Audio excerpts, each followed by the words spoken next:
سامعین محترم، آج کا ہمارا جو موضوع ہے وہ توحید کے بارے میں ہے کہ what is the definition of توحید، توحید کس کو کہتے ہیں۔ سب سے پہلے ہمیں اللہ کی معرفت حاصل کرنے کے لیے ہمیں یہ دیکھنا ہے کہ اللہ کی وحدانیت کیسے ثابت کریں، اور قرآن و احادیث کی روشنی میں بہت سے مقامات پر آپ کو ایسے موارد ملیں گے جہاں پر اللہ نے خود فرمایا ہے کہ میں ایک ہوں اور میری ہی عبادت کریں، مجھ سے کسی کو شریک نہ کریں۔ اور عبادت میں بھی خلوص تب پایا جائے گا جب ہم اللہ کی معرفت حاصل کریں گے،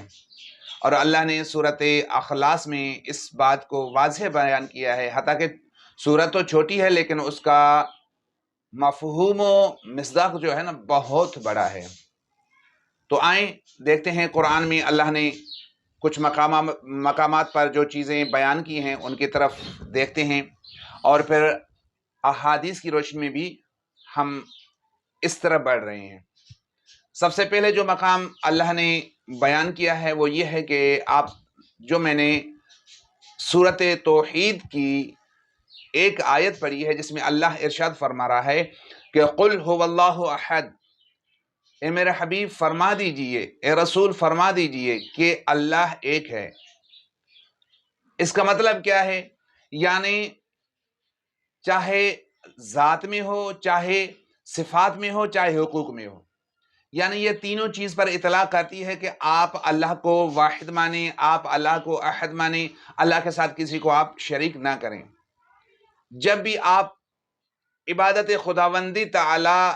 کی بارگاہ میں آ جائیں اور عبادت کے لیے تیار ہو جائیں تو یہ یاد رکھیں کہ ہم جس بارگاہ الہی میں جا رہے ہیں اور جس کے سامنے جا رہے ہیں وہ ہمارے سب عیوب جانتا ہے، ہماری جو بھی دلوں میں جو بھی چیز چھپی ہوئی ہے سب اللہ کی ذات کو پتہ ہے۔ اور یہ بھی یاد رکھیں کہ ہم ان سے کوئی بھی چیز چھپ نہیں سکی، وہ ہمارا وہ شاہد ہے جس سے کبھی بھول نہیں ہوتی۔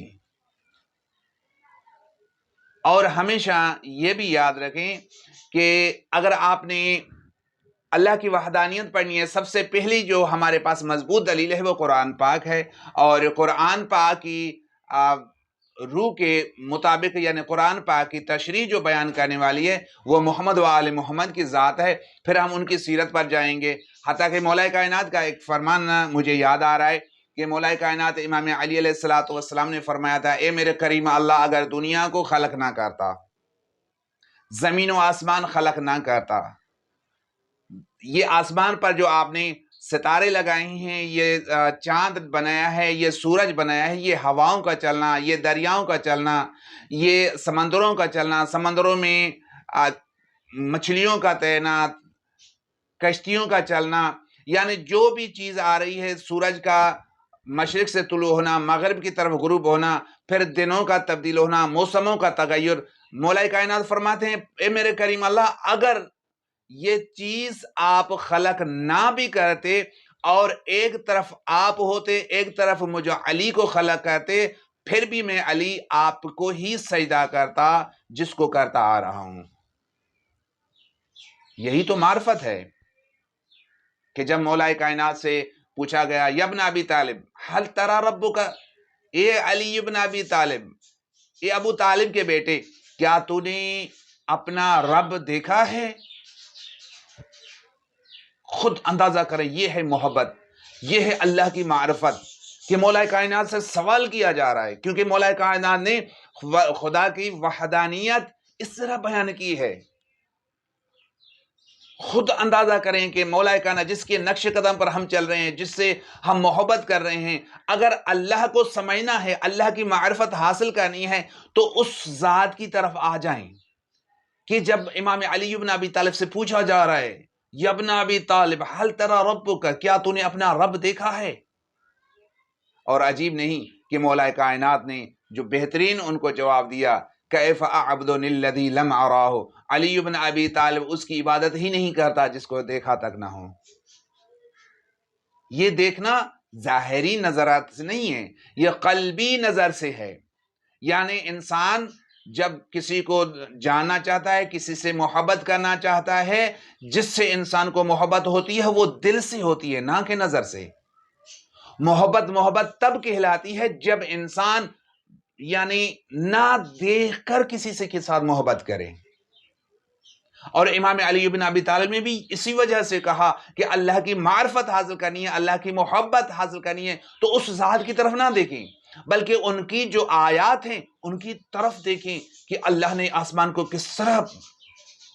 بغیر ستونوں کے بلند کیا ہے، اللہ نے زمین کو کس طرح بچھایا ہے، اللہ نے آسمان میں جو ستارے ڈالے ہیں وہ کس طرح عجیب و طریقے سے یعنی وہ وہاں پر محفوظ ہیں۔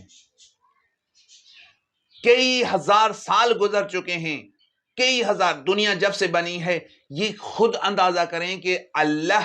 اس طاقت کو کہتے ہیں کہ کبھی بھی سورج کا طلوع ہونا یا سورج کا غروب ہونا یا چاند کا طلوع ہونا یا چاند کا غروب ہونا کبھی بھی آگے پیچھے نہیں ہوا۔ جب سے کائنات بنی ہے وہ اپنے ہی طریقے سے چلتے آ رہے ہیں، اور ان کو اپنے طریقے سے چلانے والی ذات اللہ تعالیٰ کی ہے۔ دیکھیں، خود معرفت حاصل کریں کہ پھر اس کے بعد آپ دیکھیں کس طرح موسم کس طرح چینج ہوتی ہے، موسم کس طرح تبدیل ہوتی ہے، موسموں کا تغیر کون کرتا ہے؟ کیونکہ کوئی تو ایسی ہستی ہے جو اس کائنات کو اپنی ادوار میں چلا رہی ہے، اپنی طریقے سے چلا رہی ہے، اور مسلسل اسی روٹنگ سے، جس روٹنگ سے ابتدا سے کائنات بنی ہے اسی روٹنگ میں اس کو چلا رہی ہے، کبھی آگے پیچھے نہیں ہوا۔ آپ خود اندازہ کریں، ایسا نہیں ہے کہ کبھی رات کو یہ سورج طلوع ہوا ہو، اور اسی طرح بھی نہیں ہے کہ سورج کبھی مغرب کی طرف سے طلوع ہوا ہو۔ یہ جو سورج اپنی جگہ سے طلوع ہوتا ہے، اپنی جگہ غروب ہوتا ہے، یہ وہ طاقت کر رہی ہے جس نے اس سورج کو اپنی طاقت کے مطابق بنایا ہے۔ عزیزان گرامین، اس اللہ کو پہچانیں، اس اللہ کی معرفت حاصل کریں، اور وہ کتنا کریم ہے اس کو بھی دیکھیں۔ وہ تو ہمیں معاف کرنے کے بہانے ڈھونڈتا ہے کہ میں اپنے بندے سے کتنی محبت کرتا ہے۔ خود اندازہ کریں کہ جو روایتیں میں آپ تک پہنچ چکی ہیں کہ 70 ماہوں سے زیادہ اللہ کی ذات اپنے بندے سے محبت کرتی ہے، 70 ماہوں سے زیادہ۔ ماں کبھی بھی اپنے بچے کو دکھی نہیں دیکھ سکتی، ماں کبھی بھی اپنے بچے کو پریشان حال نہیں دیکھ سکتی۔ تو خود اندازہ کریں کہ یہی تو اللہ ہے کہ ہم پوری زندگی اس کی نافرمانی کرتے ہیں، لیکن کبھی اس نے یہ نہیں کہا کہ تو میرا نافرمان ہے، تو نے میری اطاعت نہیں کی ہے، نکل جا میری حکومت سے، میں تجھے رزق نہیں دوں گا، میں تجھے جینے نہیں دوں گا، تو نے میری نافرمانی کی ہے۔ نہیں عزیزان گرامین، اللہ تو وہ ہے، دیکھتا ہے کہ ہم گناہ کر رہے ہیں،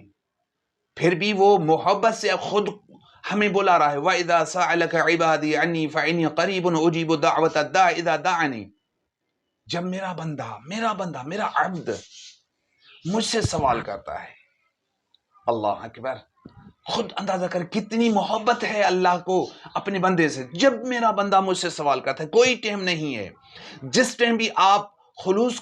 نیت کے ساتھ اللہ کو بلائیں۔ وَإِذَا سَأَلَكَ عِبَادِي، جب بھی کوئی بندہ، میرا بندہ جو اللہ کا بندہ ہوتا ہے، آپ کیا سمجھتے ہیں جس کو اللہ اپنا عبد کہے اس کا مقام و منزلت کتنی ہوگی، اور کتنی محبت کرتا ہے اللہ، کہ جب بھی میرا بندہ، یہ نہیں کہا کہ صرف میں نیکوکاروں کی سنتا ہوں، نہیں، یہ نہیں کہتا صرف میں نمازیوں کی سنتا ہوں،